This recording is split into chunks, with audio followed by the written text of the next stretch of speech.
അമ്പിൽ പാതി തൊടുത്തു കർണശര സംഘാതം തടഞ്ഞർജുനൻ ശല്യർക്കാരംബേറ്റും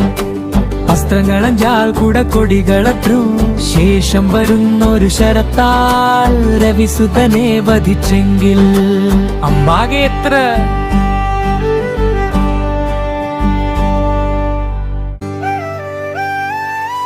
അമ്പിൽ പാതി തൊടുത്തു കർണശര സംഘാതം തടഞ്ഞർജുനൻ ശല്യർക്കാരംബേറ്റും അസ്ത്രങ്ങളഞ്ചാൽ കൂടെ കൊടികളത്രു ശേഷം വരുന്നൊരു ശരത്താൽ രവിസുതനെ വധിച്ചെങ്കിൽ അമ്പാകെ എത്ര